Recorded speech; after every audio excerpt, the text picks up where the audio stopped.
Next on The Impossible State, a discussion of recent happenings with North Korea with one of DC's top North Korea experts. North Korea is the impossible state. It's a place that stumped leaders and policymakers for more than 3 decades. It has a complex history, and it has become the United States' top national security priority. Each week on this show, we'll talk with the people who know the most about North Korea.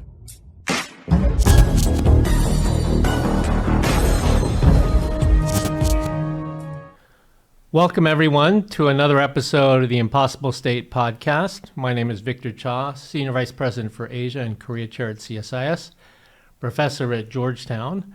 It's summer in Washington, D.C. Congress is not in session, but North Korea watchers are always working. And we have one of the top North Korea experts with us today, a good friend of CSIS, good personal friend, Bruce Klingner from the Heritage Foundation, where he is a senior research fellow for Northeast Asia. Longtime analyst of Korea, the Korean Peninsula, Japan, Northeast Asia, both inside and outside of the U.S. Government. 2 decades of service in the U.S. intelligence community. I would say a fixture at Congress in the sense that you have testified numerous times. We've testified together, in fact, a few times before House Foreign Affairs, Senate Select Committee, a variety of different committees. He is a frequent commentator, as I think many of you have seen on U.S. and foreign media, prolific writer of commentary on the region. He spent half a decade as the CIA's Deputy Division Chief for Korea, and was also at one point chief of the CIA's Korea branch. He is a graduate of the National War College with an MA. He also has a master's degree in strategic intelligence from the Defense Intelligence College, and he did his undergraduate work in political science at Middlebury College in Vermont. For those of you who know Bruce, he is a 3rd-degree black belt in Taekwondo, but any of you who follow him on social media also know that he is a avid, I would say professional, scuba diver. And if you don't follow him on social media, he has incredible pictures of him doing all sorts of pretty dangerous things, I think. I thought you were going to mention the hidden entrance speakeasy hobby. Yeah. Right? There's that too. But this is a PG-rated podcast. But really, Bruce, we really appreciate you taking time out of usually a sleepy time, August, to join us on the Impossible State podcast to talk about a number of issues, to sort of catch us up on a number of issues that have been happening with North Korea. So really glad to have you on the podcast today. Well, thanks for having me. When you mentioned the congressional testimony, I'm always reminded of one time when I was still at CIA and was testifying, I think, with 2 others before the House Permanent Select Committee on Intelligence, and highly classified, code word, et cetera. We're about 45 minutes into the briefing, and the congressmen are getting all the Kims mixed up, Kim Young-sam, Kim Dae-jung, but you kind of go with it. We're about 45 minutes into it, our congressman interrupts me. "Excuse me, son, which is the bad one, North or South Korea?" I was like, "Well, sir, that would be the North." "Okay, son, you can continue." So, okay. Well, I mean, I'm glad he asked, right? I mean, at least he asked. It's better than trying to fake your way through the hearing and not knowing which one. But yes.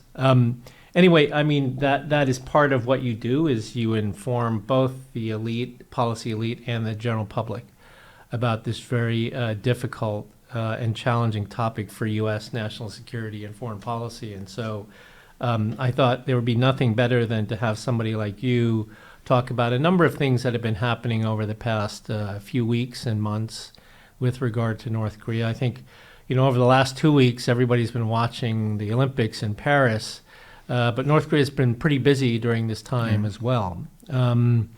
So I think one of the things we want to talk about and love to get your thoughts is the regime recently reported deployment of new missiles along the border with South Korea. And I thought maybe for some who aren't following this as closely, we could start by explaining to our listeners what this is, like why is it significant, and is it something that concerns you? Actually, it's very significant, and it does concern me greatly, but it's something that has just not been picked up, at least by the U.S. media, whether it's the Olympics or not. But what I've noticed over the decades is sort of, at first there was sort of threat denial. Oh, North Korea couldn't possibly have a plutonium program for nuclear weapons. Then the uranium program was just a figment of George Bush's imagination, and then the nuclear reactor that Israel bombed was just a Scud missile storage site. And now one of the current ones is, they couldn't, they haven't proven they have a reentry vehicle for an ICBM. But more recently, it just seems to be a complacency. I think all Korea watchers sort of look back on when North Korea would do a missile launch, and we'd be on TV several times in a day. And now it's just sort of ignored. I remember one time coming into the office and just saying, well, last week, North Korea launched their first solid fuel ICBM. That's a significant increase in the threat to the American homeland, and no media interest. And then at the time, yesterday, an American private runs along the DMZ, and, this is the kind of crazy North Korea story that's going to get attention. And, sure enough, it's like, hey, Bruce, it's CNN online too, asking if you could come in. So this missile is a increased threat, not to the American homeland, but to our ally, South Korea, as well as U.S. forces and citizens there. They not only announced, but showed 250 short-range missile systems, and proving that they have them. Each of those systems carries 4 missiles, and each of them is nuclear capable or can be nuclear capable, in addition to high explosives, et cetera. So that potentially could be 1,000 tactical nuclear warheads facing South Korea, as well as our forces and UN sending states there in a conflict. That would overwhelm the missile defenses that South Korea and the U.S. have, even if it was just conventional weapons. So it's part of an ongoing significant expansion and improvement of the North Korean missile threat to the U.S. and its allies. So, and along with that, North Korea in the last few years has emphasized its production or intention to produce a new generation of tactical nuclear warheads that can fit on these kind of short-range missiles. Yeah. So that is quite concerning, and it shows that the North clearly is interested in, across the spectrum, creating capability, whether it's solid propellant ICBMs, or it's these where they can overwhelm U.S. missile defenses, whether we're talking about the homeland or on the peninsula. The other thing is, I would agree with you. I mean, I think if we think about at least the U.S. media, there really has been they've almost become jaded to the tempo, the cadence of what North Korea is doing. Of course, there's a lot of other news to cover, but this was, seen very seriously for a while as a real national security threat. And I don't know if it's just because we have 2 wars going on, which is clearly is newsworthy and needs to be covered.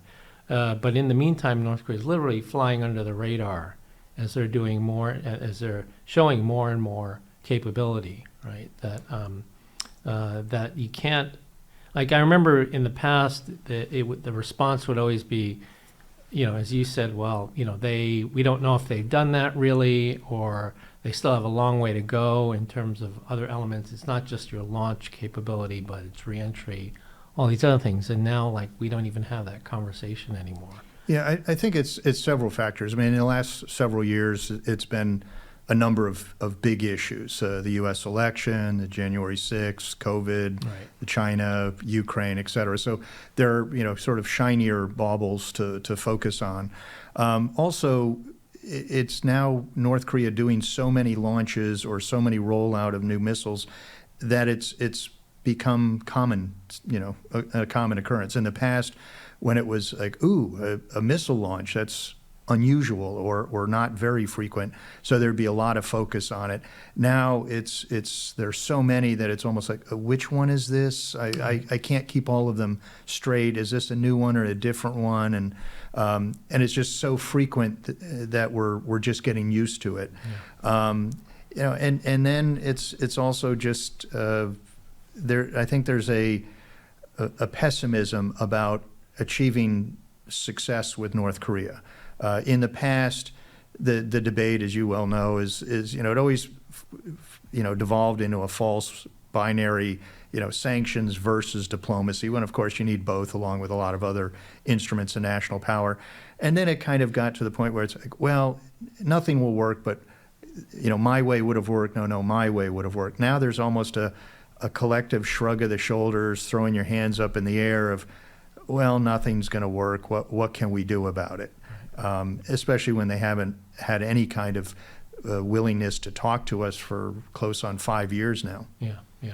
And we should say that while we may feel like this is not getting as much coverage as it should in the media, I'm sure, in your old stomping grounds within the IC, it's not like they're taking a day off. They're feverishly at work. Right, exactly. Yeah. And sort of when sometimes particularly Korean friends would say, well, the U.S. doesn't care about Korea because your North Korean negotiator is only part-time, or he or she is a lower rank than in previous years or administrations.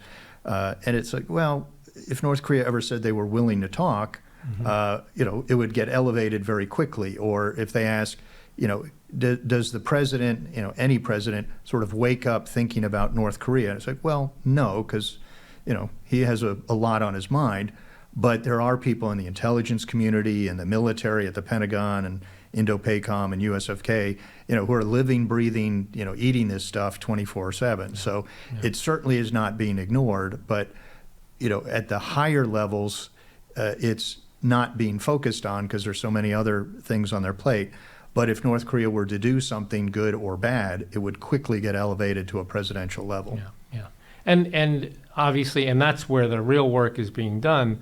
But at the same time, we shouldn't discount the media exposure because, administrations, White Houses react to what's in the media. They react to the op-eds. They react to what's in the media. So they're both important.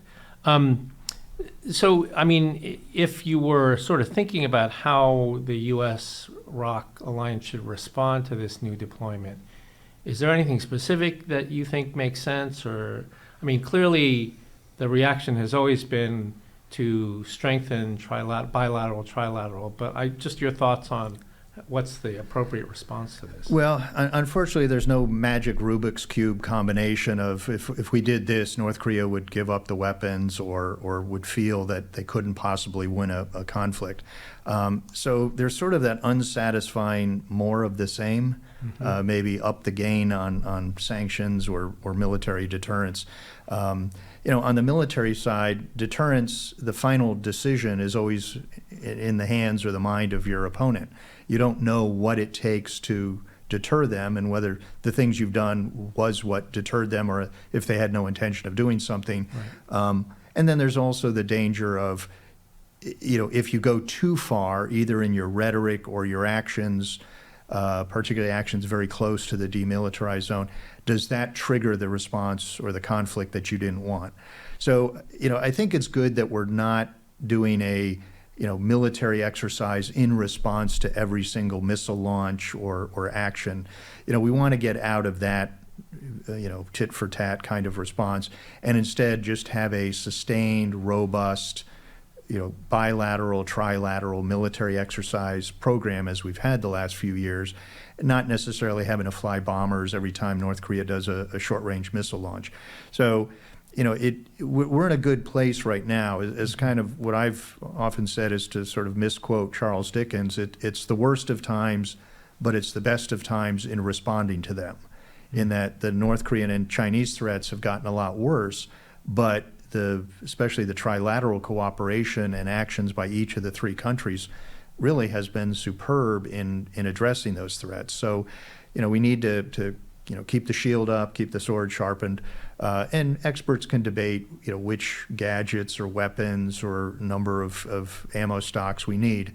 But clearly we need to maintain very strong deterrence and defense capabilities to prevent North Korea from thinking that it could get away with conflict. Right, absolutely. So that's certainly one of the important issues. This new 250 short-range missiles. And North Korea, as you said, right now is deterred from not lobbing missiles into Seoul. But they are sending something else across the DMZ. So if we could pull up our graphic, Dwayne, we could pull up that graphic. Thanks. We have been sort of keeping track just as an exercise because we like to collect all sorts of data in the Korea Chair of the balloon launches by North Korea. So they haven't been sending missiles, but a lot of balloons into North Korea. This covers the 1st through the 10th wave. And of course, we've just seen recently an 11th wave of these. I didn't want to point out that it's outdated already. But we do our best to try to keep up, but Andy's on holiday right now, so we couldn't. But as you can see, I don't know how well our viewers can see this, so I'll zoom in. So you see in the immediate Seoul area, Seoul, Incheon, Gyeonggi, quite a number of these are falling really all over the place, right? All over the country, and they're going here, as far down as Cholla, at least North Cholla province. So quite a number of these, 11 launches thus far. Right now, up through the 10th, there have been 778 locations nationwide that have been identified with these landings. I'm sure that's much higher now, given the latest launch. So I guess I want to ask you, Bruce, what is this all about? Like, why are they doing this? That would be one. And of course, the other is concern about escalation, right? So your thoughts on both of these? Right. Well, as you point out, they're balloons carrying trash, as well as at least some of the first waves even had excrement in them. So, I didn't have flying feces in my North Korean, lotto matrix at the beginning of the year.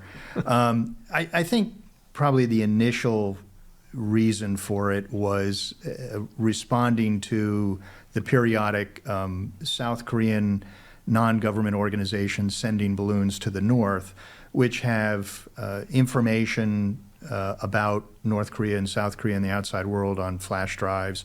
Some of them have money or religious material.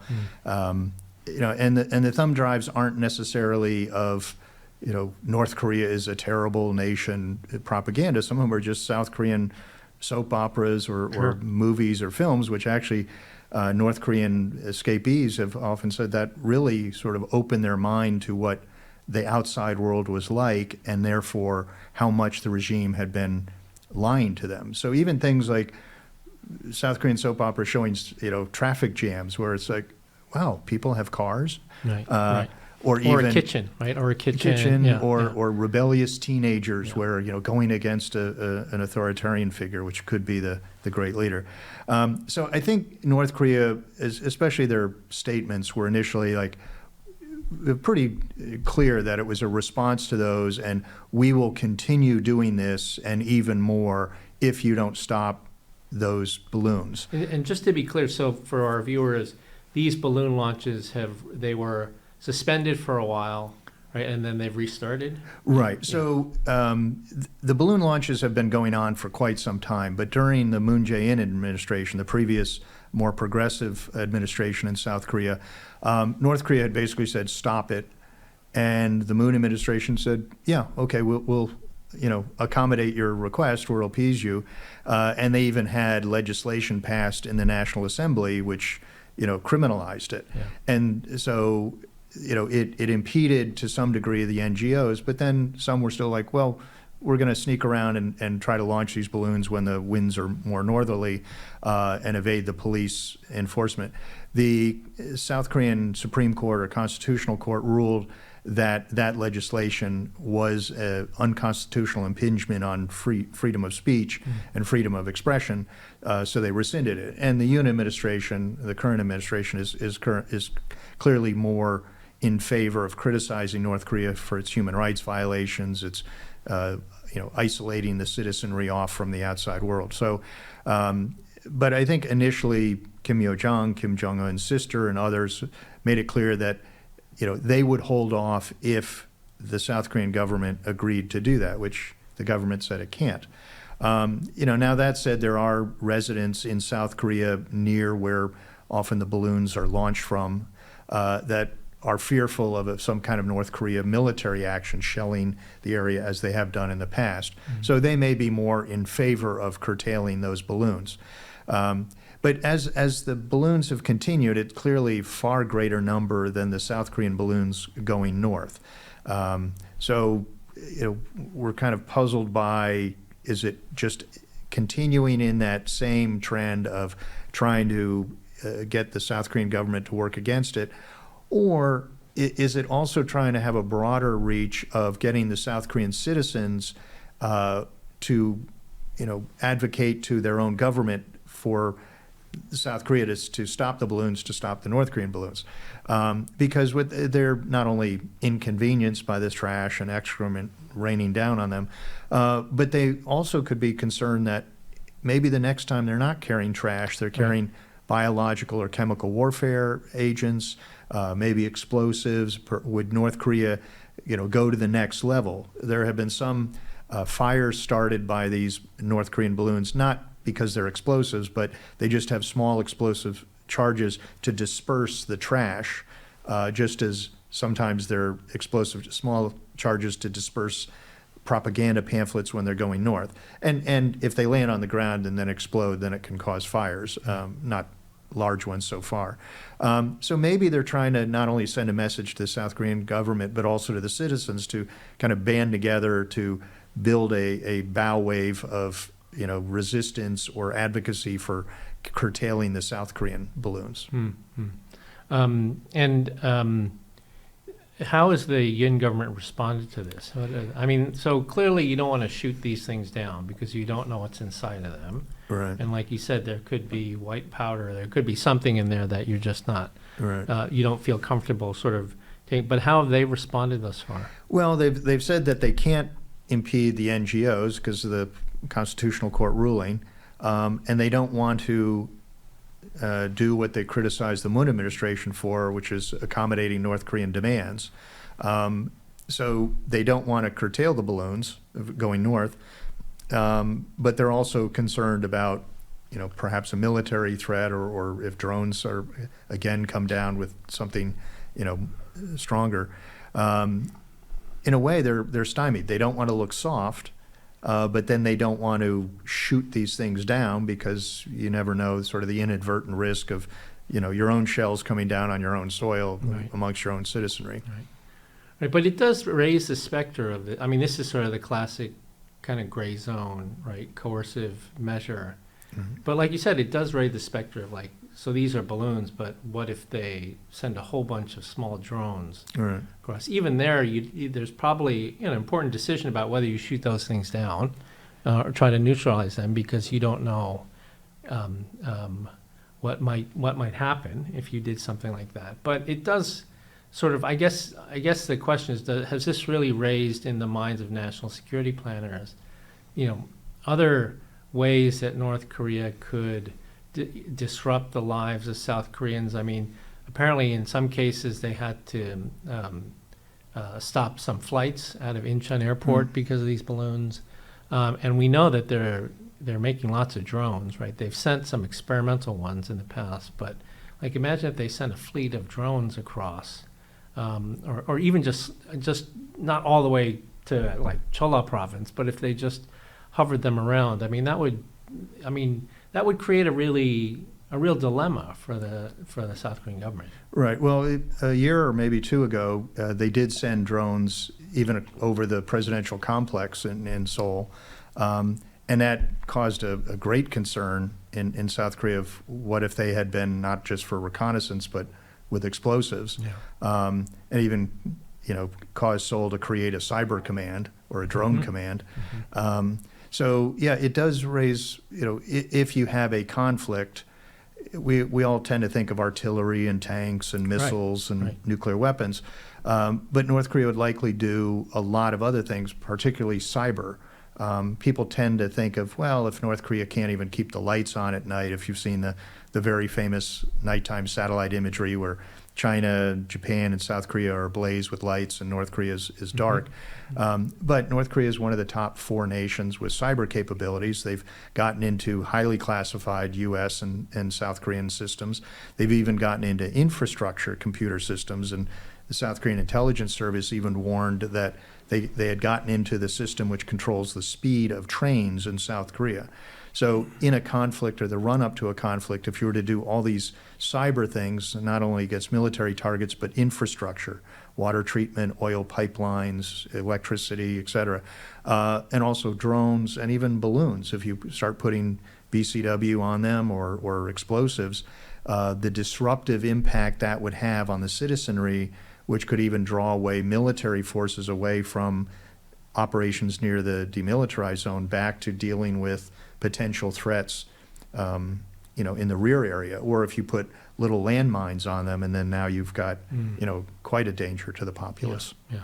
So it's something we should be, I mean, it sounds kind of funny. And actually, these kinds of stories actually, as you said, make it in the news because they're just so way out there. But it's something we should take seriously and watch closely because it could escalate. This could be tiered, right? This could be a tiered strategy of some sort. So, a potential military threat, not the trash itself, but what it could instead be carrying. Or if they continue to do it, could it lead the populace to push the Yoon administration to do something that it wouldn't normally want to do? Yeah, especially if it were something that disrupted daily life. Right. Because in the end, that's what citizens care about most. They don't want their daily routines disrupted. Okay, third topic I wanted to talk about is the North Korean leadership. That's always something that gets good attention. And here, we've seen Kim Jong-un sort of allowing himself to be photographed in front of these huge ICBMs with his daughter, Jue. And some have interpreted those pictures as not sort of dad taking his daughter, the North Korean equivalent of dad taking his daughter to the amusement park or something, but as take your daughter to work day. Or take your daughter to work day, but or a ball game, but as also a political message or signal that Kim Jong-un sees these weapons as part of the future and to protect future generations of North Koreans from the hostile external environment, which has been part of their myth-making and national narrative, since the origins of the country. But there have been some stories lately about his health. He lost weight for a while, but now he seems to be grossly overweight. And even some reports of a succession plan that may be in the making, featuring this young daughter, Kim Jue. Is that her name? No. It's we think it's Kim Jue, but then others have said we're not even sure if that's correct. Yeah. And we also don't know for sure if he has an older son who may be being kept in the shadows to eventually be revealed. Right, and distracting everybody by focusing on the daughter. But anyway, I'd love to hear your thoughts on these news reports of some possible succession plan involving the daughter. Is there any truth to that? Is it conceivable that North Korea could have? It's certainly not inconceivable that there would be a dynastic succession, because as you know well, succession in North Korea has always happened vertically, right? It's always gone from grandfather to father to son and perhaps to daughter. But a woman, right? A girl or a woman, that's another question.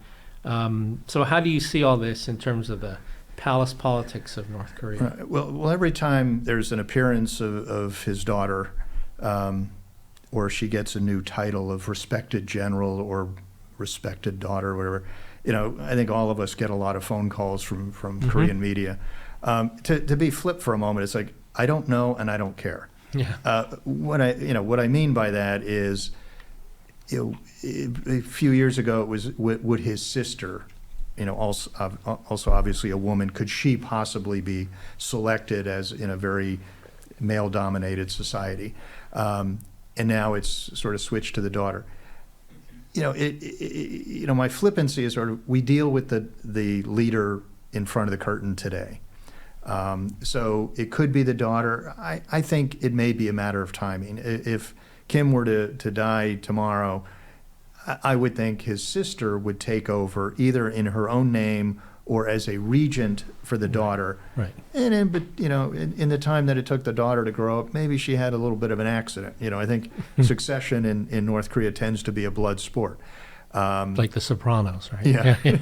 It is a Game of Thrones. So Game of Thrones, yeah. So whether it's the sister or the daughter, there's no evidence that the North Korean regime would be any different than it is during the previous 3 administrations. And we went through the same speculation when not only Kim Jong-un was, became the leader, but I was working in Korea in 1993, 94. When Kim Il-sung died. When some, included in the intelligence community, speculated that Kim Jong-il is a bold economic reformer and North Korea is on the cusp of implementing massive economic reform. Well, not so much. Right. And when Kim Jong-un came in and, he had been educated in Switzerland and, Princeling. Everybody said Princeling, right? Yeah. And shortly after he was shown with his wife, who had never, a wife had never been shown, and she's dressed in Western clothing. They're watching a show in Pyongyang with Disney characters cavorting on stage, copyright violation. Right, exactly. Scenes from Rocky IV and just, Frank Sinatra singing, I did it my way. So this showed how he clearly was going to be quite different. Well, again, not so much. Yeah. So whether it's Ju or Kim Yo Jong, at this point, we don't know. And I would put my money more on Kim Yo Jong, particularly if it's in the near term. Even with all the titles and a recent report saying that Kim Yo Jong apparently bowed to Kim Chu-ae at an event, those are all good indications that maybe she is the successor. But if the previous times there was a succession, Kim Jong-il, Kim Jong-un were always depicted in an almost godlike manner.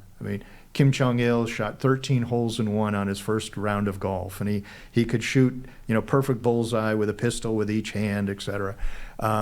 Kim Jong-un, I think, was, did his master's thesis on artillery and wowed the generals, who didn't know as much as he did.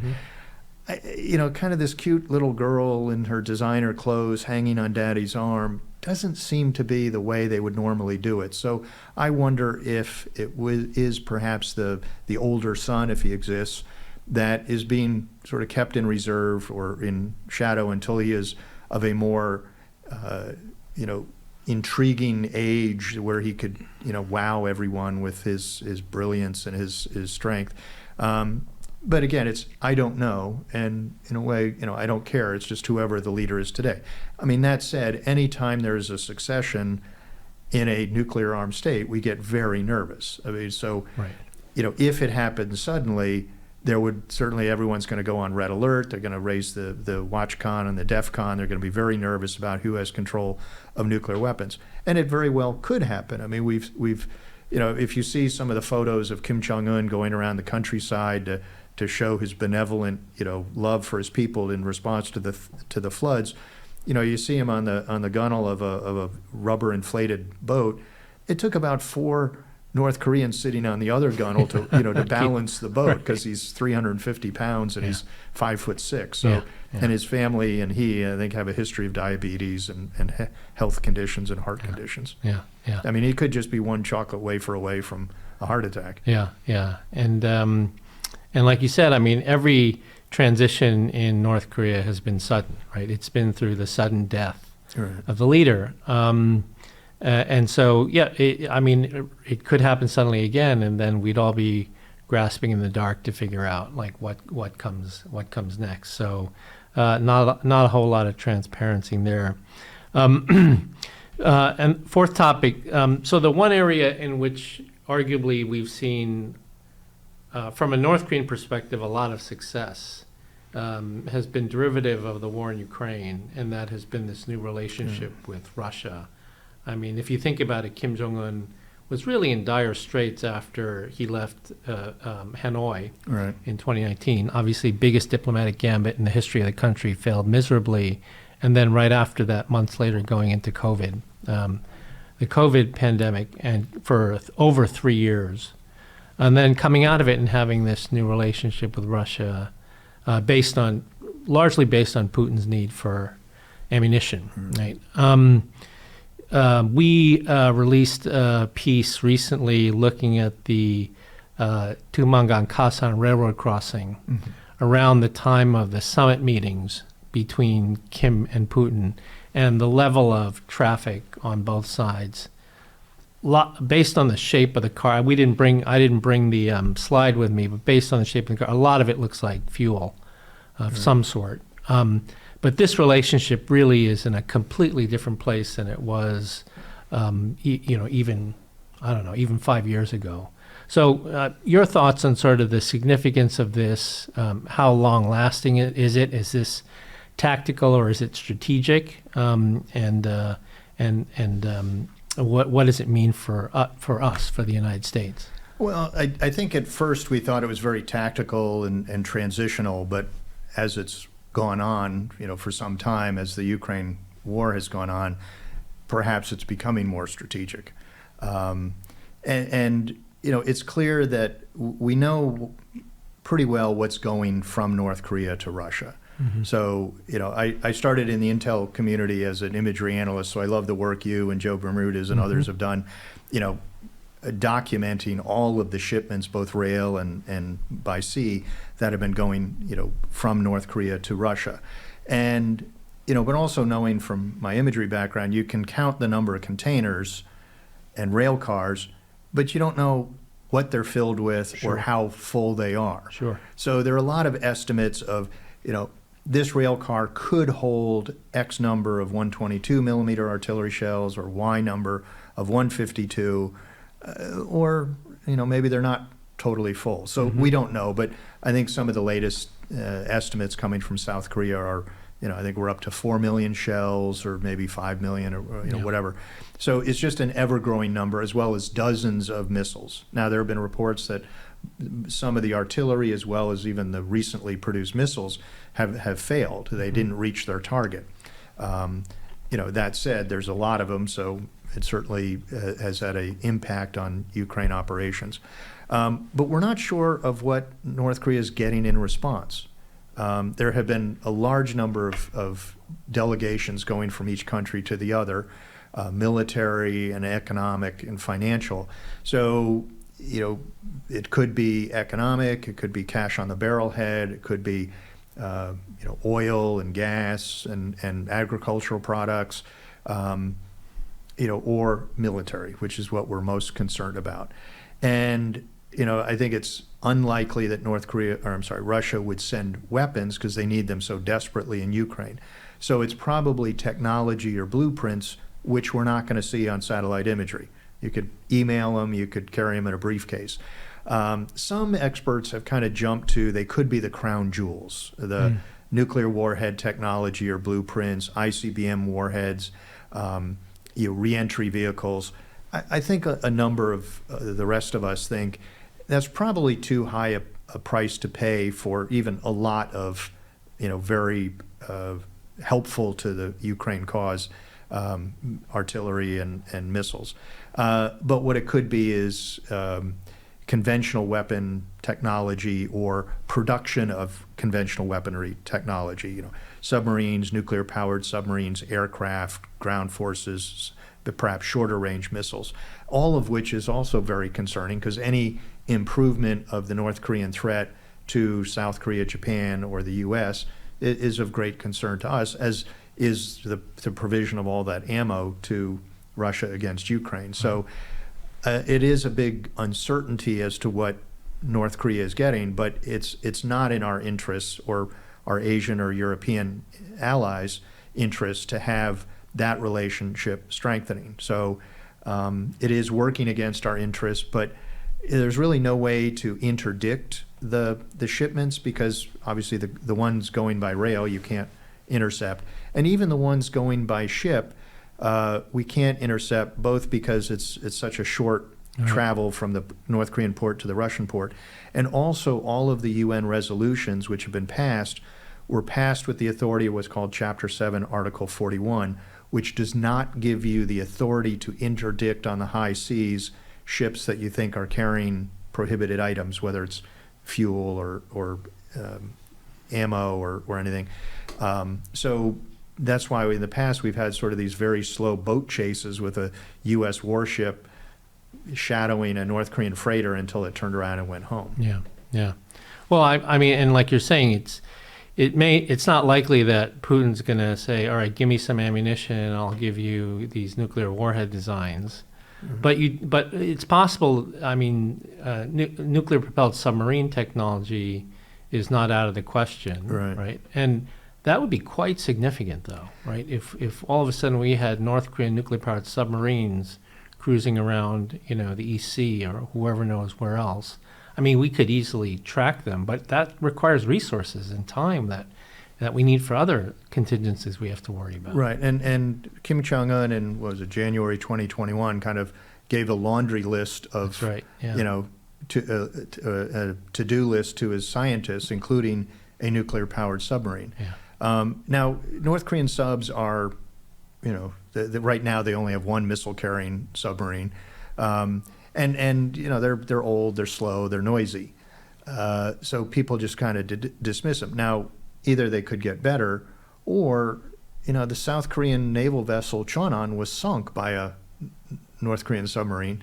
And also there was one time in, I think it was 2015, when the North Korean fleet was out, and both U.S. and South Korean military said, we don't know where 70% of the 70 submarines are. Mm. Now, in the run-up to a conflict, I think our shadowing would be more aggressive, and we would be keeping track, particularly of any subs that could carry missiles. But it does show that submarines can still be dangerous, even if they're older. Yeah. Okay. Right. So a lot to worry about there, and certainly no easy solutions at all. It's not like we can get another UN Security Council resolution passed these days, right. Given the position of China and Russia. Okay, so we have time for, I think, let me ask you one more question. And of course, we can't escape any discussion today without talking about our elections here in the United States. And so I think there are leaders all around the world who are watching our elections, and they may have personal preferences about who they'd like to see winning. I'm not a Russia expert, but I'm sure that Putin would like to see one candidate win over the other. Mm-hmm. Where do you think Kim Jong-un is on our elections? Well, I think the question in a way boils down to, would President Trump, if he's reelected, and North Korea be interested in re-engaging with each other? Mm-hmm. I think you can make a good case both for yes and no. Mm-hmm. Both countries may feel that they tried it didn't work. North Korea may feel they don't need benefits like they did back in 2017, 2018, because now they have Russia providing a lot of benefits. So, and they may feel humiliated by the collapse of Hanoi summit, et cetera. So they may be like, we have better fish to fry. President Trump might see it as he tried it didn't work. He's going to focus, like any president, on domestic issues and on foreign policy, which always intrudes. The priorities probably would be China, Taiwan, Ukraine, Middle East. On the other hand, North Korea may see an opportunity to achieve some objectives if they re-engage with President Trump if he's reelected. And a recent message or statement that they made after President Trump had said at the Republican National Convention, Kim misses me, we had a very good relationship. And North Korea said, we don't care who wins. Both candidates are representative of the U.S. hostile policy. However, if you want to show us that your hostile policy is not persistent, if you were to cancel military exercises, cease the rotational deployment of strategic nuclear-capable assets, maybe then North Korea would come back to the table. Mm-hmm. And President Trump canceled both of those during his first term. So perhaps Pyongyang would see that President Trump might be more amenable to doing that. And then if they were to go down that path and perhaps offer up, as they have in the past, a peace treaty or a peace declaration, that could be seen as or depicted as a great foreign policy achievement, perhaps worthy of a Nobel Peace Prize. I'm always concerned that we sign a piece of paper before we actually reduce the actual military threat. And I think a peace treaty should come at the end of long, arduous negotiations, such as arms control negotiations we had with the Soviet Union. You create the reduction of military threat, and then you sign the declaration, as opposed to reversing it and putting the cart before the horse. So, a good argument for both why neither leader would want to engage, but also, I think in some circumstances, why North Korea might want to re-engage. Yeah. And, former President Trump, in the few times he's been asked about it on the campaign trail, still speaks very positively of Kim Jong-un and of a relationship that they had. And even, I don't think he said explicitly, but intimated that he'd be up for re-engaging on some of these questions. It's hard for me to imagine that if Trump were to win, that Kim Jong-un could resist writing another flowery letter to the president congratulating him on his re-election. And that could be the start of it right there, right? Because of the letters flying back and forth between the two of them. Yeah, I think the catalyst would be coming from North Korea. Yeah. I don't think re-engaging Kim in a real negotiating or summit meeting would be high on President Trump's list if he came back. Yeah. I think he's got a lot of other priorities. Whereas if Kim saw that he might achieve benefits, I think the push would come from North Korea. So, some have speculated they may do an October surprise, some kind of provocation in October, and nuclear test, ICBM test over Japan, as a way of kind of blaming the current administration for all that's wrong with U.S.-North Korean relations, and then accompanied by a letter to President Trump saying only you and I can solve this dangerous situation. So perhaps a provocation, or even if they don't do that, after the election, if you start seeing more positive statements or hints of positive statements coming from North Korea, which would always be, as they always have been, very conditional. We might be willing to do something if the U.S. or its allies were to first do this. So demanding concessions just to buy their way back into the negotiating room. Mm-hmm. Right. So October surprise, parting shot at the current administration, getting on the front burner of the next administration, and then this sort of conditional outreach. Clearly, the purpose of this is not to denuclearize. Right. It's to gain de facto U.S. acceptance of North Korea as a nuclear weapon state, as our good friend Sid Seiler always likes to say. So you heard it here, folks. Like this is what Bruce. Where Bruce thinks that we're headed. Of course, I'm not holding you to that, but it's certainly it's a plausible scenario for sure. But what will happen? Well, you give you what we used to call the CIA salute. I don't know. Yeah. I can lay out a lot of possibilities. Yeah. So for those of you who are not watching on YouTube and listening, that was the two hands up with the shoulder shrugged gesture. Right. Is the salute. So. Anyway, Bruce, thanks again for spending some time with us to catch us up on North Korea. To our viewers and listeners, thank you again for joining us for another episode.